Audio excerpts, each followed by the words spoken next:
people that waited in line just to share this experience of Venom, Candyman, Night of the Living Dead, The Rock, Final Destination. But I want you to know you are now entering the Cinema Chop Shop with a top and the pop. Boom, boom, bop.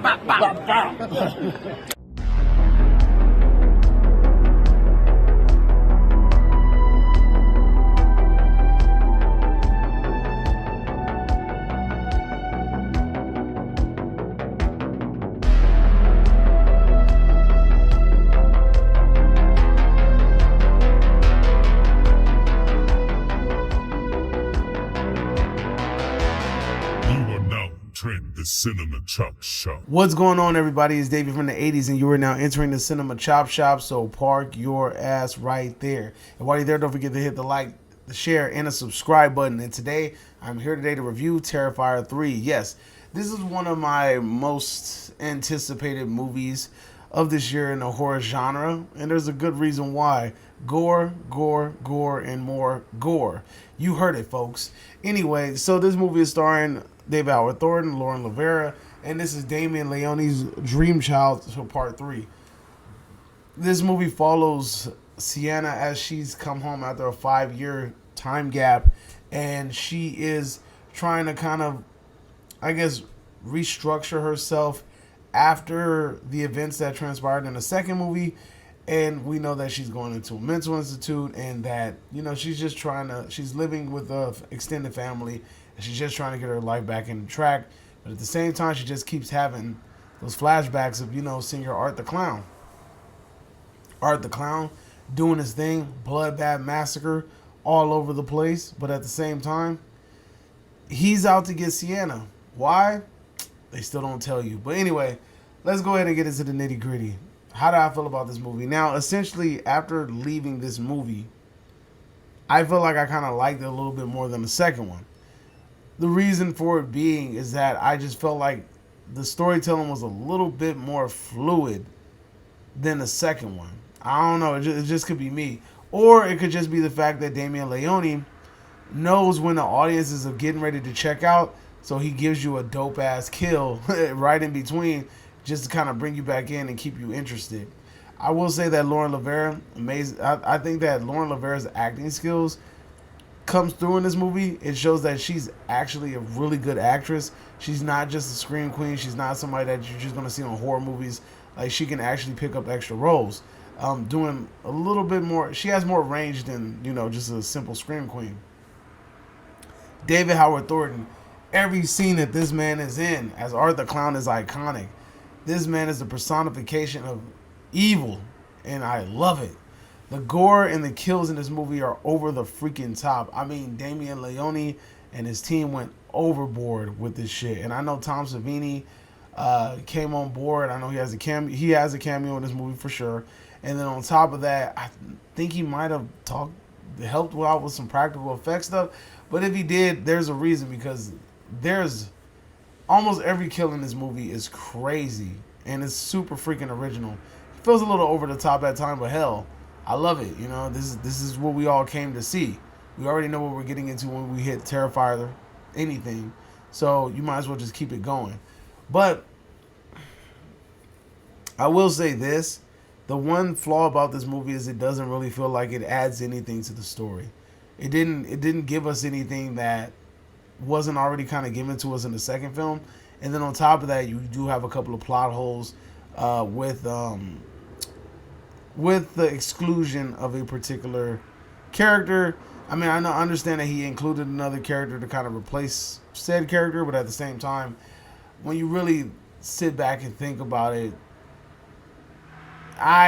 you just kind of like got rid of one character, inputted another, and you're kind of standing there like, well, what the fuck happened to the other character, you know? I had a lot of fun with this movie. I think the kills were really fun. There are a couple of characters. Chris Jericho's in this movie. I think Chris Jericho's a fucking terrible actor. The shit that he was in, him pretending to be afraid, was just really fucking horrible. Like, I mean, it's weird because the dude does like wrestling. He was in WWE. He's in all these other things. You would think that he would kind of have a little bit more acting chops than what he did in this movie, but I mean, it is what it is. It's again, this is a B slasher. You know, this is a B slasher, grindhouse era, 80s esque slasher movie. So you know, and another thing about this movie is it had like this. I liked it though, but it had like kind of like a white tint to it. If that makes sense, it had this grainy kind of like 8mm type look. It was an interesting choice of imagery. I felt like it. If you guys have watched like Silent Night, Deadly Night, and even though like they've been like remastered and they've been restored in 4K, you still kind of get like this white-ish look, this white grainy look, and it just feels like Christmas. So I know they did. I hope they did it purposely because to me the scene really did embody Christmas. You do see a lot of crazy stuff happening in this movie. This movie goes over the top with the kills. I mean, you think that the freaking bedroom scene was crazy, or you think the saw in half thing was crazy from part one. This shit literally, almost every kill in this movie feels like it's trying to top the freaking bedroom scene from the second one.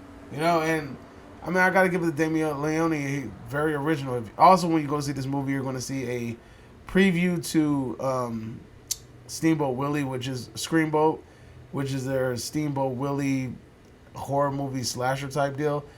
I don't know how to feel about it. I mean, the little glimpses I got about the costume, the shit looks ugly.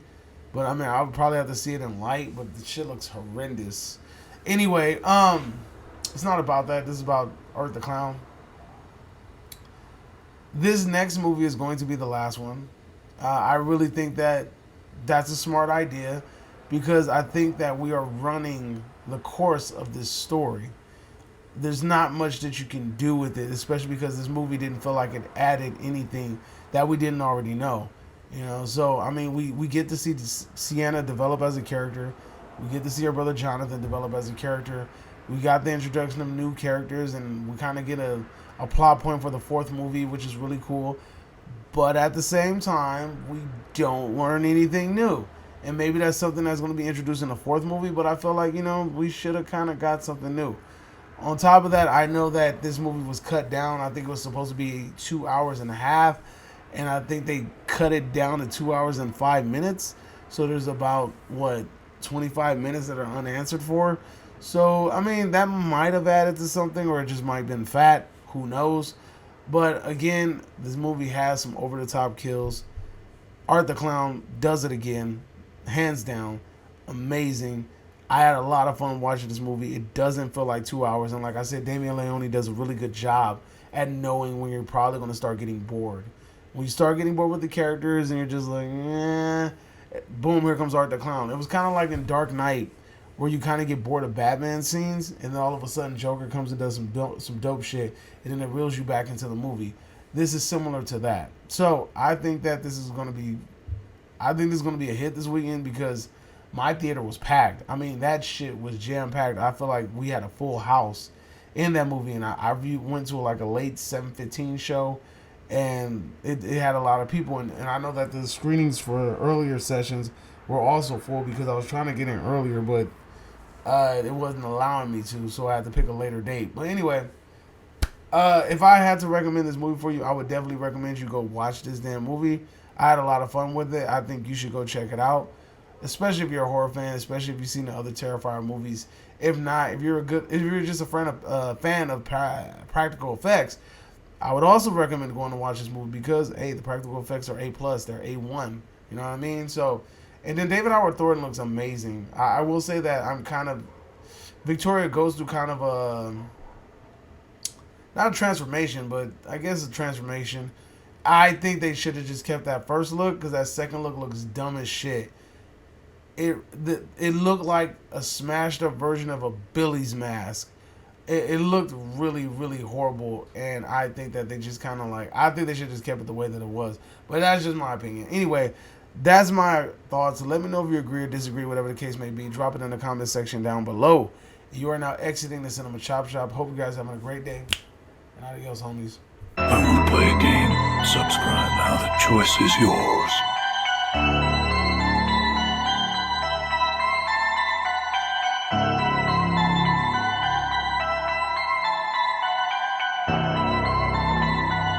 now exiting the cinema chop shop.